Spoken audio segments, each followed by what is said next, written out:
Hello friends, કેમ છો? મજામાં?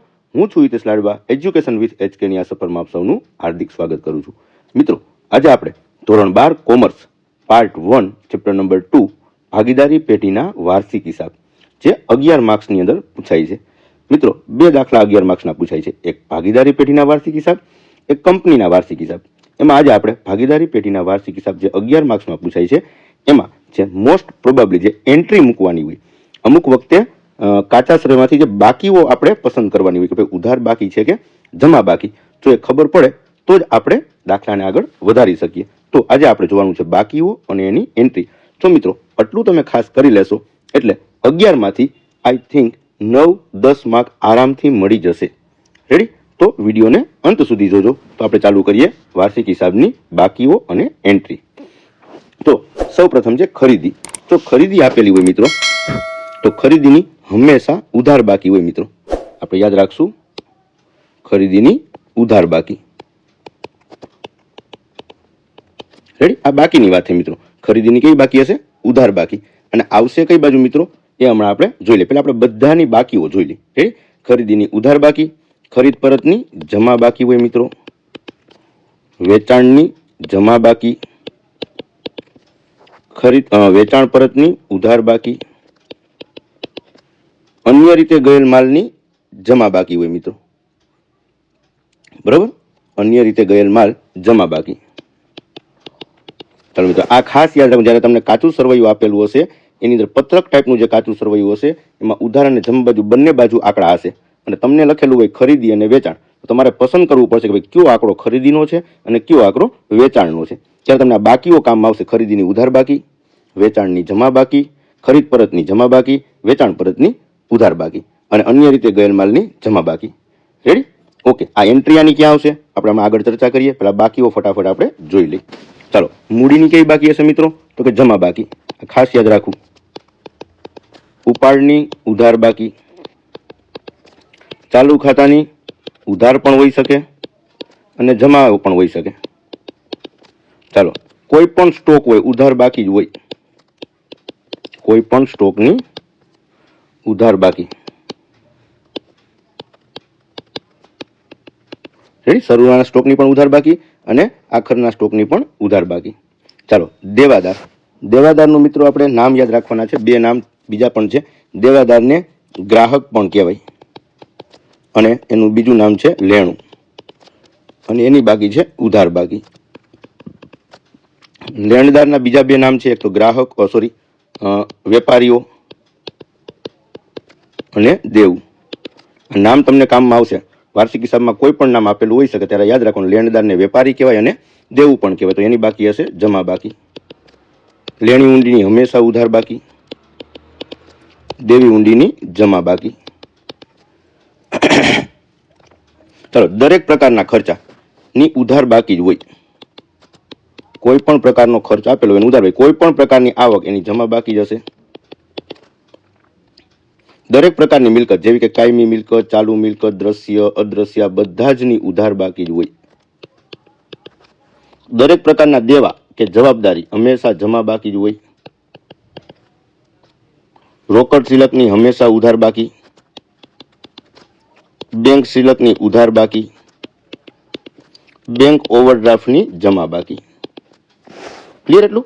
ઓકે, આગળ વધીએ. અગાઉથી ચૂકવેલ ખર્ચા. મિત્રો, અગાઉથી ચૂકવેલ ખર્ચની ઉધાર બાકી હોય. ચૂકવવાનો બાકી ખર્ચ એની જમા બાકી હોય. રેડી? એની એન્ટ્રી ક્યાં આવશે હું તમને હમણાં શીખવાડું છું મિત્રો. રેડી? આગળ, મળવાની બાકી આવક એની ઉધાર બાકી હોય. અગાઉથી મળેલ આવક જમા બાકી. આ મિત્રો ખાસ પ્રોવિડન્ટ ફંડ વાળું યાદ રાખવું. 4 એક સાથે છે પ્રોવિડન્ટ ફંડ. પ્રોવિડન્ટ ફંડમાં ફાળો કીધો હોય તો ઉધાર બાકી, પ્રોવિડન્ટ ફંડ કીધું હોય તો જમા બાકી, પ્રોવિડન્ટ ફંડના રોકાણો જે મિલકત કહેવાય આપણી એટલે ઉધાર બાકી, અને પ્રોવિડન્ટ ફંડના રોકાણોનું વ્યાજ એ આપણી આવક કહેવાય એટલે એને કહેવાય જમા બાકી. ક્લિયર? આ યાદ ખાસ રાખવાનું છે મિત્રો. ઘાલખાદની ઉધાર બાકી, ઘાલખાદ અનામત જમા બાકી, ઘાલખાદ પરત એ આપણી આવક છે એટલે જમા બાકી. ચાલો, દરેક પ્રકારની અનામત અને જોગવાઈ, જેમ કે સામાન્ય અનામત હોય, બરોબર, ખાલખાદ અનામત હોય, કોઈ પણ અનામત હોય, કારીગર અકસ્માત વળતર ભંડોળ હોય, તો આ બધા જ ની જમા બાકી જ હોય. ક્લિયર છે? ઓકે. હવે આપણે અહીંયા બાકીઓ મોસ્ટ ઓફ બધી લઈ લીધી છે, બરોબર. હવે આપણે જોવાનું છે ને એન્ટ્રી કઈ બાજુ આવે મિત્રો. જે આપણે ખાલી એન્ટ્રી મૂકશું ને તો પણ 8-9 માર્ક મળી જશે. 11 માંથી 8-9 માર્ક આરામથી મળી જશે. તો આપણે જોઈએ.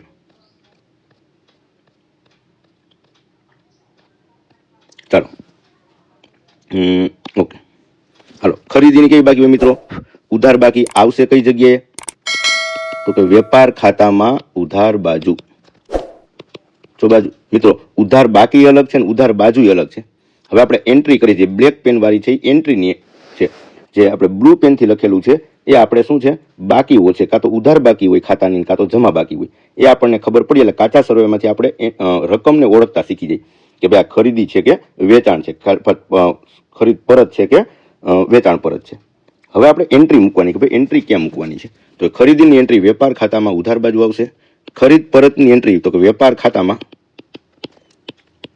ઉધાર બાજુ આવશે. ખરીદીમાંથી બાદ, ખરીદીમાંથી બાદ.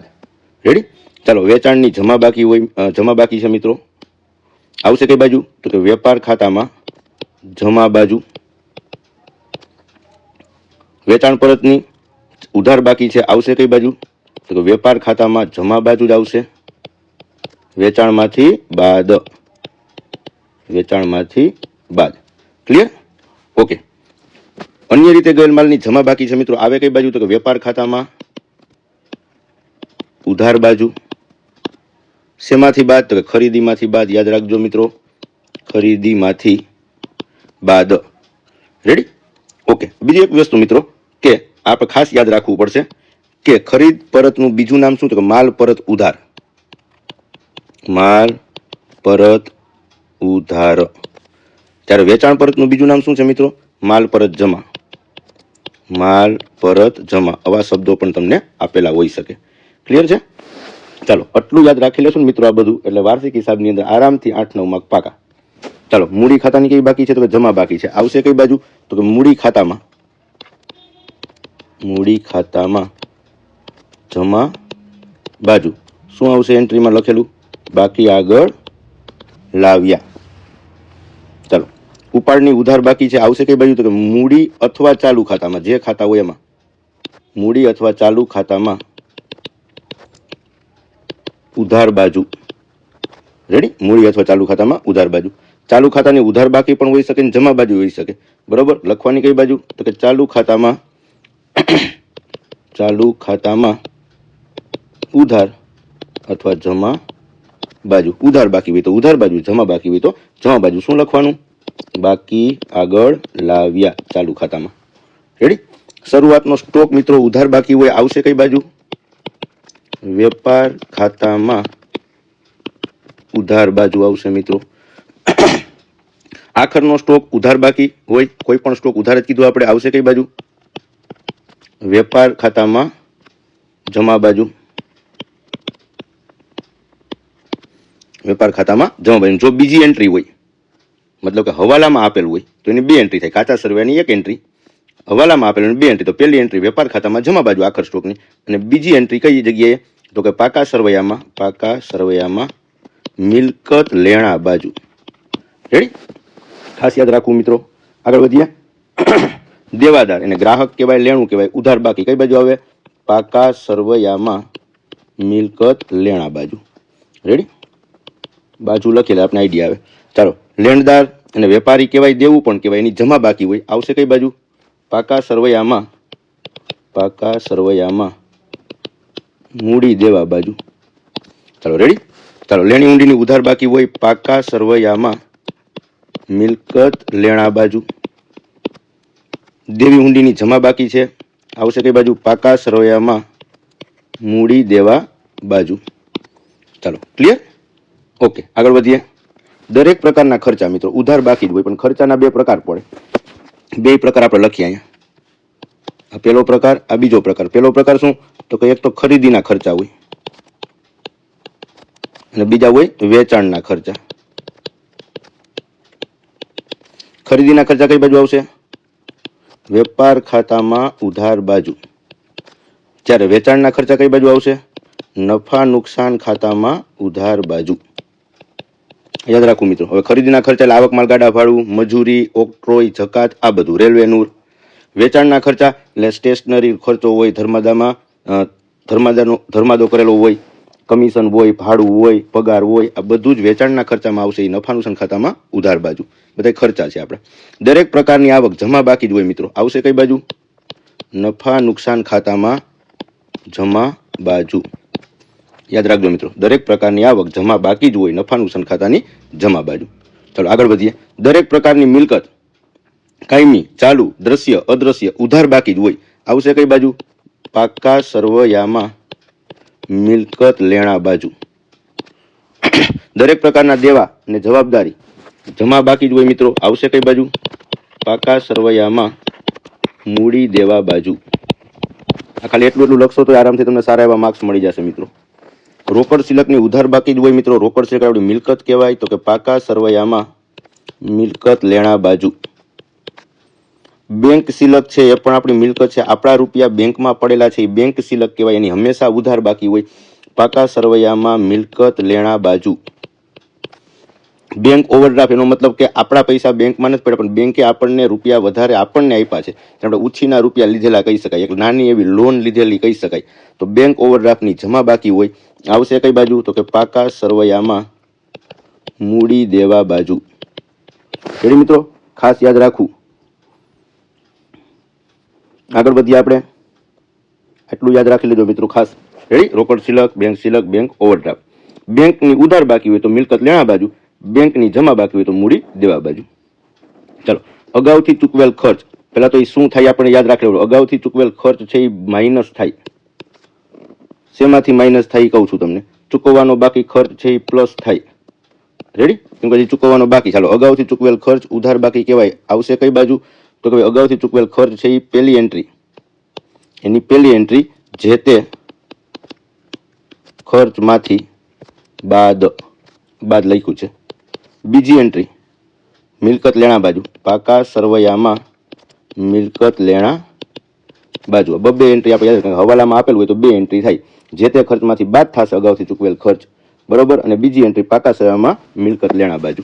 ચાલો, ચૂકવવાનો બાકી ખર્ચ પ્લસ થાય, પણ શેમાં પ્લસ થાય? તો કે પહેલી એન્ટ્રી જે તે ખર્ચમાં ઉમેરો, એટલે કે પ્લસ.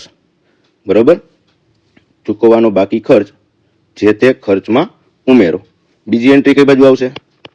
પાકા સરવૈયામાં મૂડી દેવા બાજુ.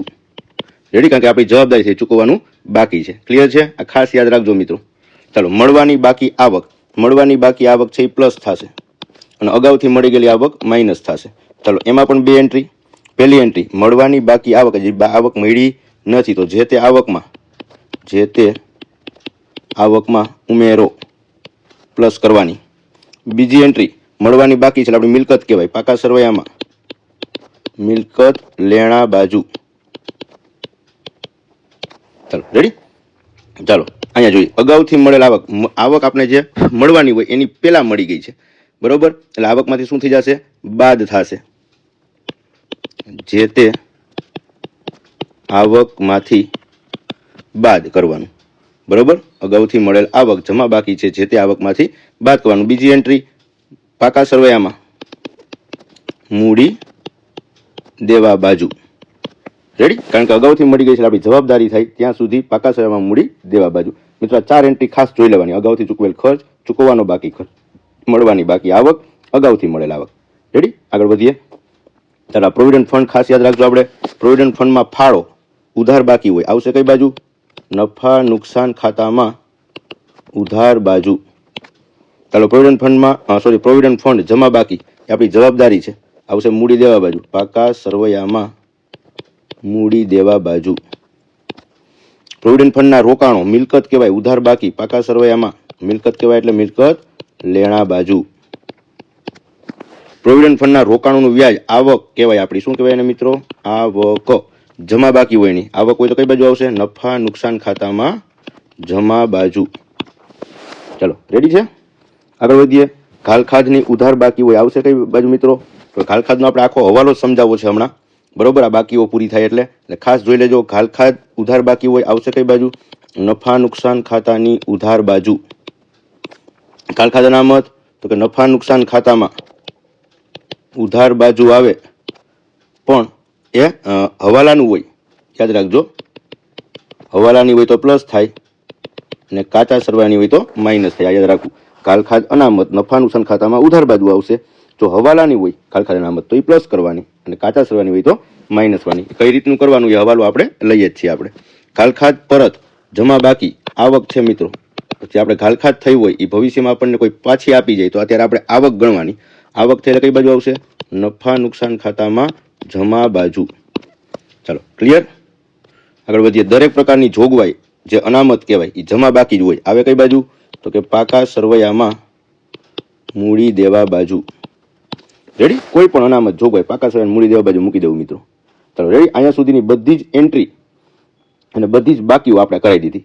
હવે જે બે ત્રણ હવાલા છે મોસ્ટ પોપ્યુલર એની બાજુ જાય આપણે. જેમ કે નફા નુકસાન ખાતાની ઉધાર બાજુનો એક હવાલો છે. નફા નુકસાન ખાતાની ઉધાર બાજુનો એક હવાલો છે તો કે ખાલખાદ કાચા સરવાઈની અહીં મૂકવાની પહેલા, પ્લસ ખાલખાદ હવાલાની આમાં પ્લસ કરવાની, પ્લસ ખાલખાદ અનામત હવાલાની પ્લસ કરવાની. આ ત્રણેયનો શું કરવાનું મિત્રો? અહીંયા સરવાળો કરવાનો. ખાલખાદ કાચા સરવૈયાની પ્લસ ખાલખાદ હવાલાની પ્લસ ખાલખાદ અનામત હવાલાની, આ ત્રણેયનો સરવાળો. એમાંથી બાદ કરવાનું ખાલખાદ અનામત કાચા સરવૈયાની જે રકમ આવે આપણે અહીં બારની કોલમમાં, જે આપણી આઉટર મેન કોલમ હોય ત્યાં લખશું. ક્લિયર? આ રીતનો હવાલો યાદ રાખો. કા હ કા હવાલાનું પ્લસ અનામત માઇનસ. ચાલો નફા નુકસાન ખાતાની ઉધાર બાજુ હજી એક નાનો એવો હવાલો આવે છે. આપેલ વટાવ હોય તો લખવાનો, પ્લસ દેવાદાર વટાવ અનામત હવાલાનું પ્લસ કરવાનું, એ બેયનો સરવાળો. એમાંથી માઇનસ દેવાદાર વટાવ અનામત કાચા સરવૈયાનું જે આવે આઉટર કોલમમાં લખવાનું. ક્લિયર છે મિત્રો? તો નફા નુકસાન ખાતાની ઉધાર બાજુ આપણે શું યાદ રાખવાનું? હવાલાનું પ્લસ કાચા સરવૈયાનું માઇનસ. ક્લિયર?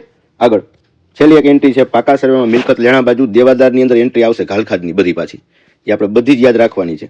પાકા સરવૈયામાં મિલકત લેણા બાજુ દેવાદાર આપેલા હોય તો લખવાના, દેવાદારના બીજા બે નામ પણ યાદ રાખવાના, ગ્રાહકો અને લેણું. પ્લસ નહીં નોંધેલ જો વેચાણ હોય તો એ પહેલા સોલ્વ કરવાનું અને આપણે એનો સરવાળો કરી દેવાનો. એમાંથી માઇનસ ખાલખાદ અનામત હવાલાની જે આપણે નફા નુકસાન ખાતામાં ઉધાર બાજુ હવાલાનું જે બધું પ્લસ કરતા એ હવાલાનું બધું જ અહીંયા માઇનસ કરવાનું.